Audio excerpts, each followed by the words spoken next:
तो बच्चों इससे पहले हमने संधि पढ़ी और स्वर संधि के जो दो भेद थे वो दो भेद हमने पढ़ लिए हैं। इससे पहले कि हम बात करें तो आपको संधि की परिभाषा बता दी गई कि दो वर्णों की ध्वनियों के मेल से जो परिवर्तन उत्पन्न होता है उसे कहते हैं हम संधि।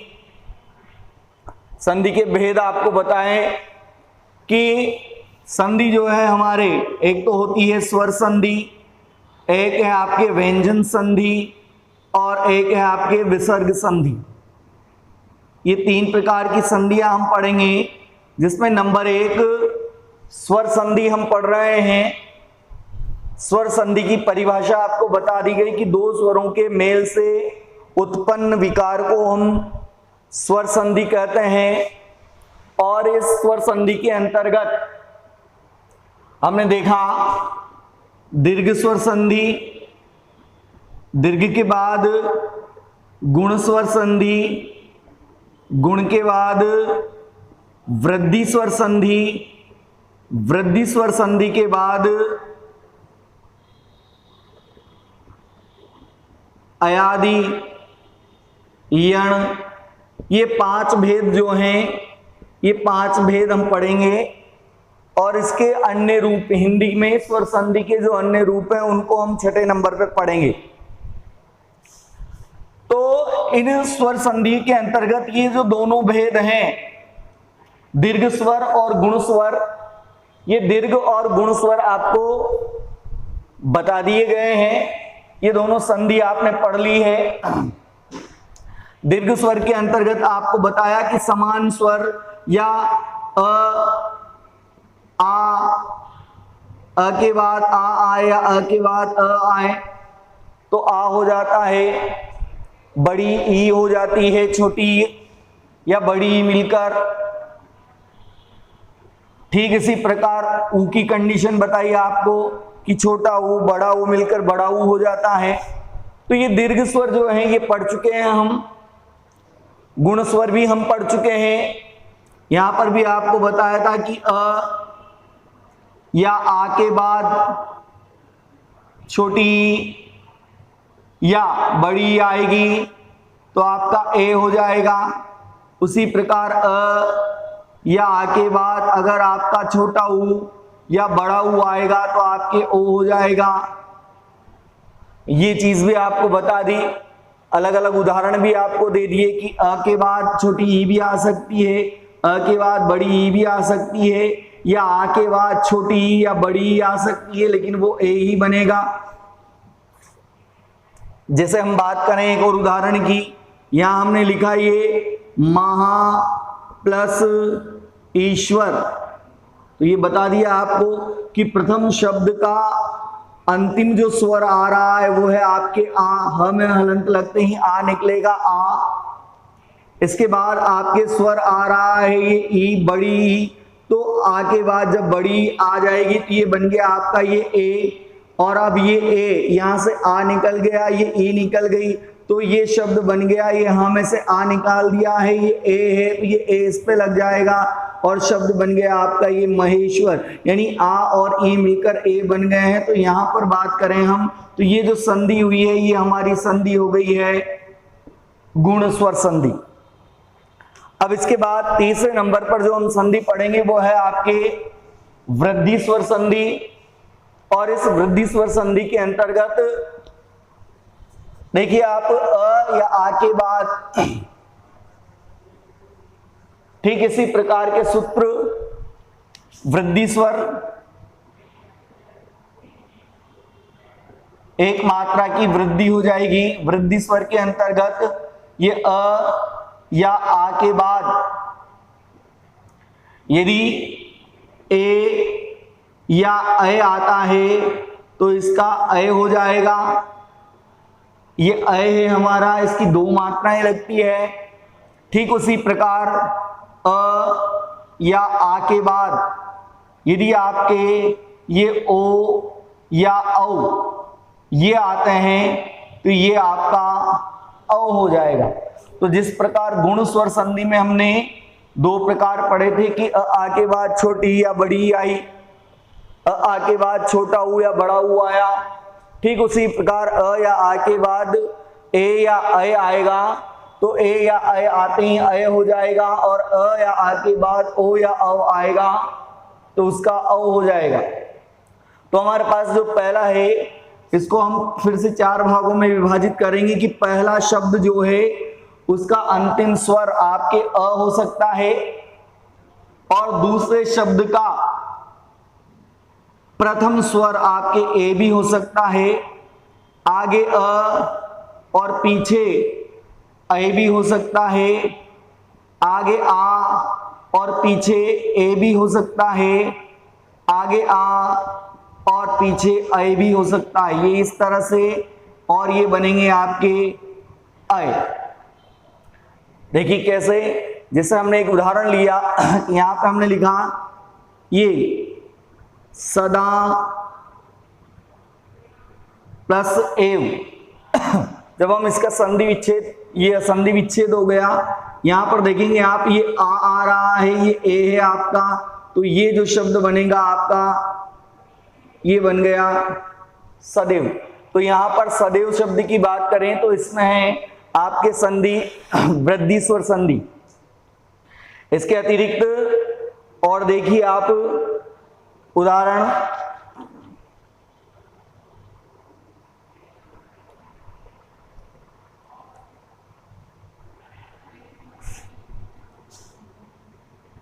ये एक धन एक, एक एक, ये अ हो गया, ये ए आ रहा है, तो अ के बाद ए आते ही वो आपका अय हो जाएगा और शब्द बन जाएगा आपका ये एक एक। ठीक इसी प्रकार देखिए आप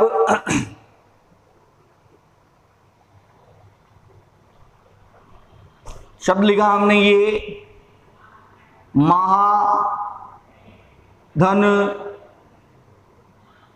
ऐश्वर्य, आ के बाद अय आ गया आपका, तो ये शब्द बन गया आपका ये डबल मात्रा महे, अय हो गया महेश्वर्य।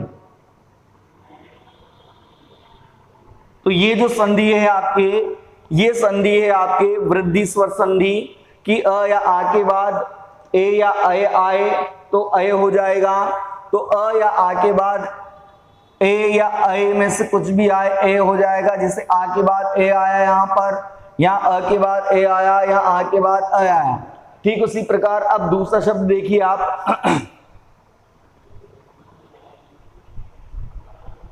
ये दूसरा सूत्र है, और इस दूसरे सूत्र के अंतर्गत हम देखेंगे यहां पर कि अ या आ के बाद ओ या औ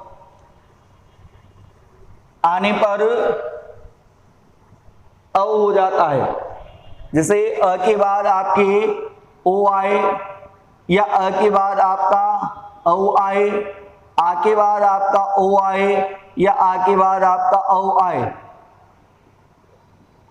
इन चारों ही कंडीशन में आपके इधर औ ही हो जाएगा। जैसे शब्द देखिए आप, ये लिखा वन प्लस औषध, अ आ गया, अ के बाद औ आ रहा है, औ हो जाएगा, और ये शब्द बन गया आपका वनौषध। ठीक उसी प्रकार देखिए ये परम, अ आ रहा है प्लस औषध, तो शब्द बन गया आपका ये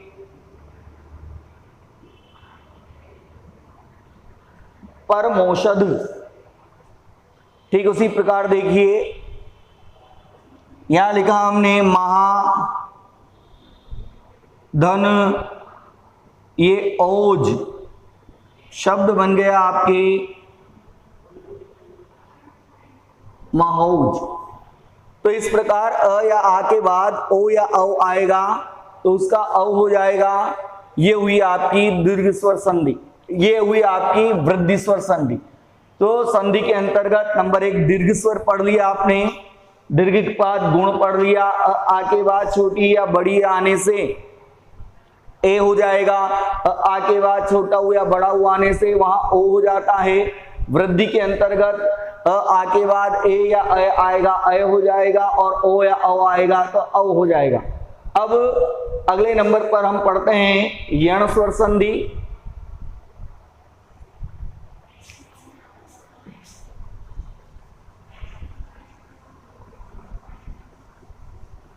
यण, देखिए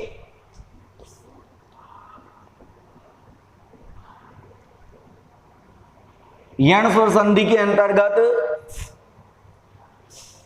छोटी या बड़ी के बाद कोई भी अन्य स्वर आएगा तो वो य हो जाएगा, और ऊ या बड़े ऊ के बाद कोई भी अन्य स्वर आएगा तो वह व हो जाएगा। तो देखिए छोटी बड़ी के बाद कोई भी अन्य स्वर आ रहा है तो अन्य स्वर आते ही वो य हो जाएगा, और छोटा ऊ और बड़ा ऊ इसके बाद अगर कोई अन्य स्वर आ रहा है तो वो हो जाएगा आपका व। तो यह ई और छोटी या बड़ी के बाद अन्य स्वर से तात्पर्य ये है कि ये ई और ई ये दोनों ही नहीं आने चाहिए, ये छोटी ई और बड़ी ई नहीं आएगी। ये आपको पता है कि ई या ई के बाद अगर छोटी ई या बड़ी ई में से ही आ रहा है तो फिर तो वो संधि कौन सी हो जाएगी, वो हो जाएगी दीर्घ स्वर संधि। इन स्वरों के अतिरिक्त और कोई सा भी अगर स्वर आ रहा है, जैसे ई आई के बाद अ आ जाए तो यह हो जाएगा, इसी प्रकार आ जाएगा तो या हो जाएगा। तो देखिए किस तरह होता है ये जो पहला सूत्र है ई या ई के बाद अन्य स्वर, इसे देखते हैं हम।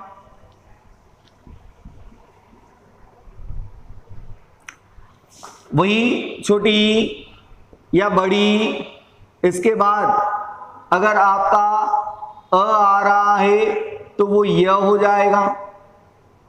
छोटी या बड़ी के बाद कोई सा भी स्वर देखना है, आ जाएगा तो आपका ये य के आ की मात्रा लग जाएगी, या हो जाएगा।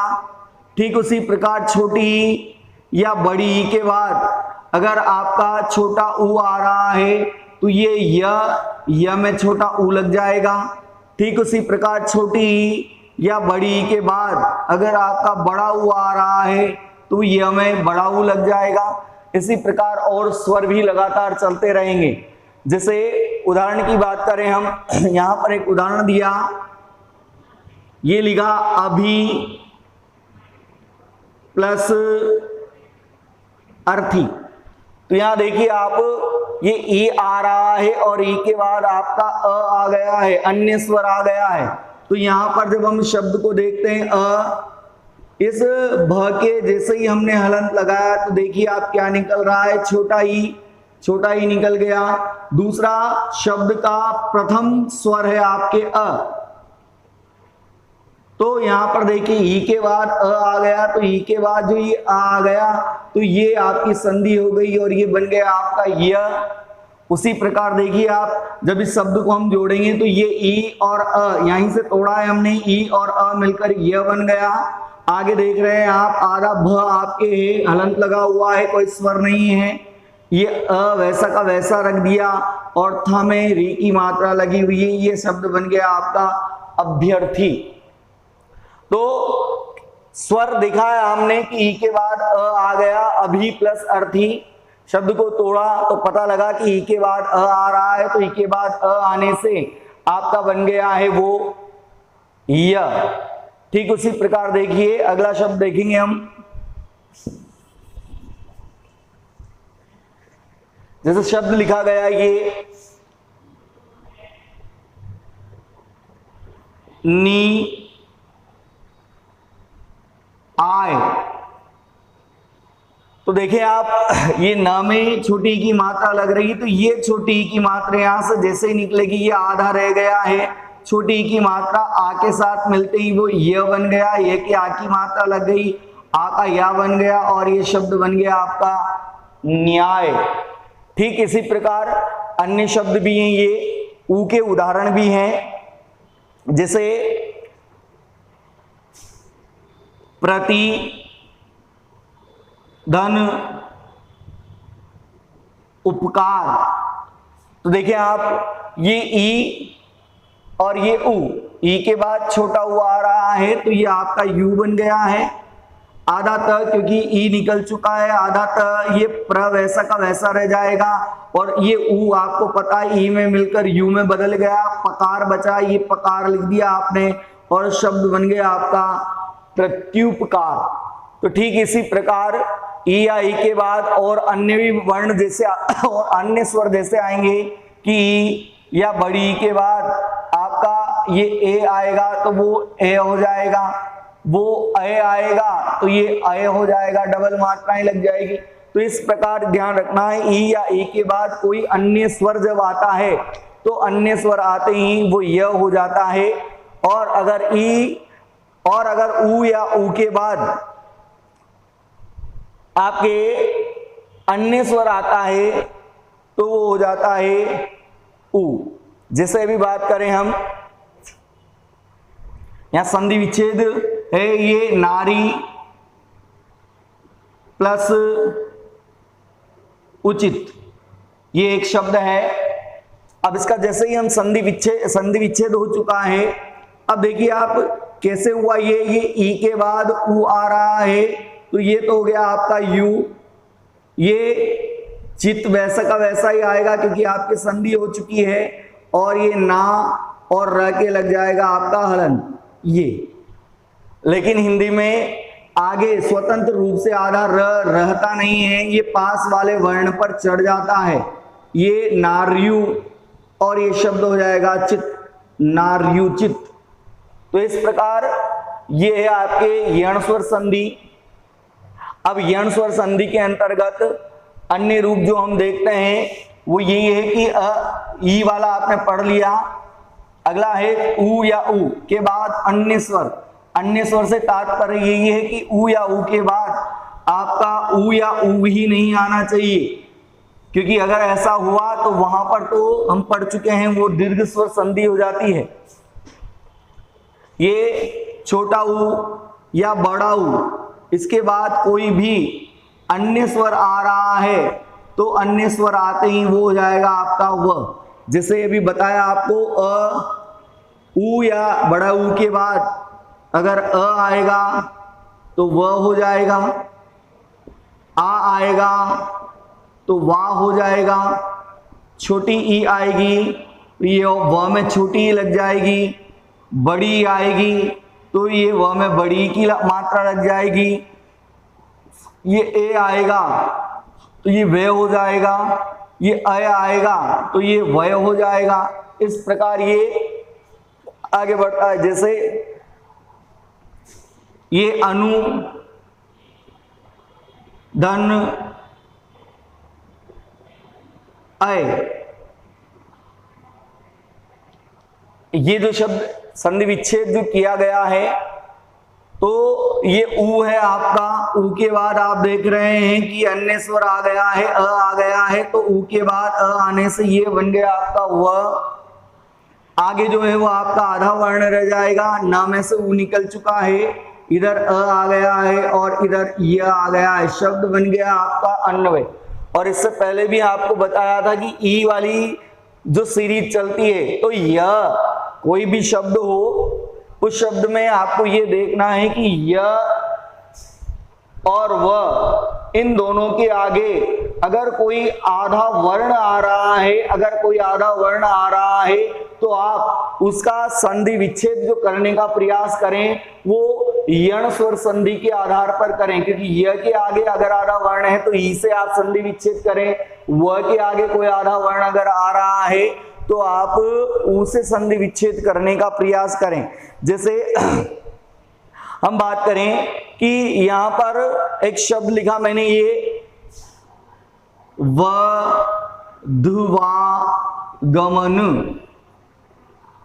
अब देखिए आप, ये व रहा आपका और इस व के आगे आधा वर्ण है, तो आधा वर्ण है तो ये ध जो है या तो इसमें ध ये छोटा ऊ है या फिर ये आपके बड़ा ऊ है, दोनों में से कोई एक है।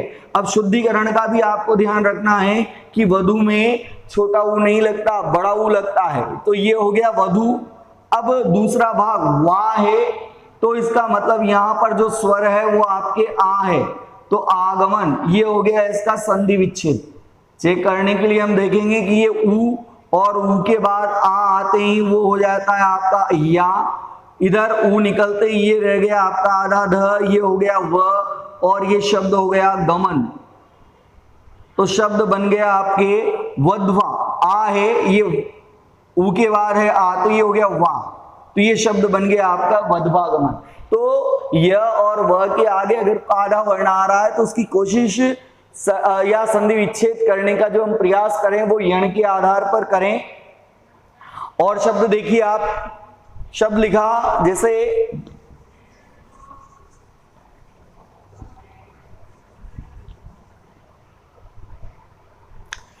ये शब्द है आपके अनवीक्षा। इसका जब संधि विच्छेद हम करेंगे तो देखिए व है और व के आगे आधा वर्ण है, तो अन, अन में आपके ऊ आएगा और ऊ आएगा आपके छोटा ऊ प्लस, यहां पर देखिए आप ऊ के बाद ये ई लगी हुई है, तो ये हो गया आपके ई, और ये शब्द ये वर्ण वैसा इक्षा, ये ई ऊ के बाद बड़ी, तो ये ऊ के बाद बड़ी आते हैं वी हो गया, येक्षा ऐसा का ऐसा है, ये न आधा हो गया और ये अ, तो ये संधि युक्त शब्द था अनवीक्षा, उसको हमने संधि विच्छेद कर दिया और संधि विच्छेद करने के बाद फिर से वो संधि युक्त पद बना दिया है। तो इस प्रकार यण स्वर संधि है। यण स्वर संधि बता दिया आपको, छोटी या बड़ी के बाद अगर अन्य स्वर आ रहे हैं तो वो य हो जाएंगे, और छोटा ऊ और बड़ा ऊ जो है उनके बाद अगर कोई अन्य स्वर आ रहे हैं तो वो व हो जाएंगे। ये है आपकी यण स्वर संधि। इसके बाद अगले नंबर पर हम पढ़ते हैं अयादि स्वर संधि।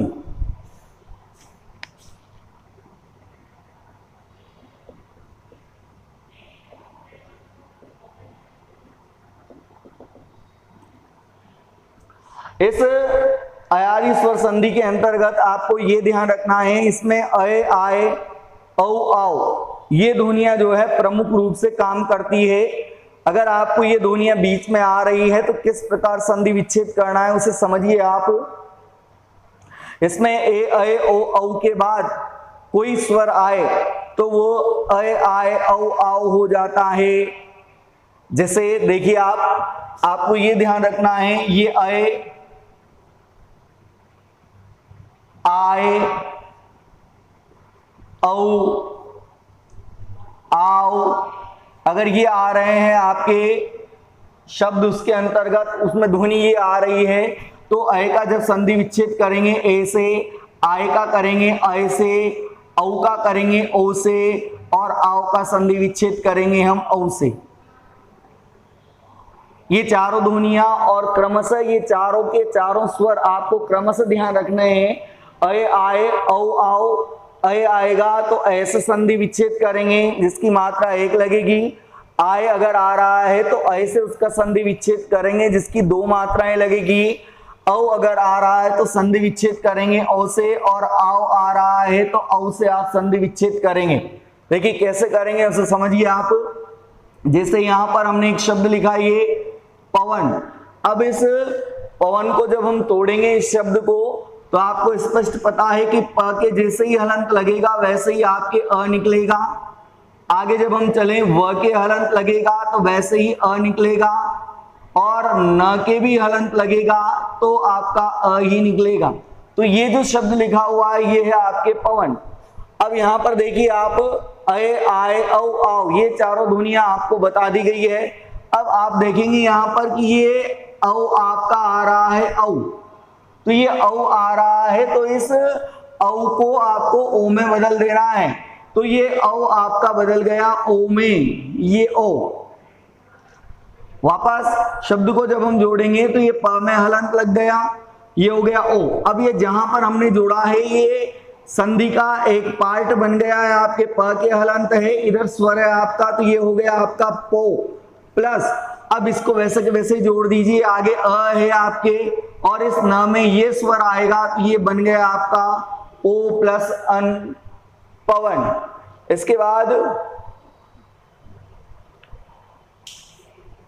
इसके बाद हम देखेंगे, केवल ये चारों को समझ लीजिए आप। पवन, इसकी जगह अगर आपके ये पावन होता तो समझ लीजिए आप, पावन होता तो प के हलंत लगते, हमको ये आ निकालना पड़ता है यहाँ पर, और जैसे ये आ निकलता तो ये हो जाता आओ, और आओ की आओ, ये औ हो जाता है यहाँ पर।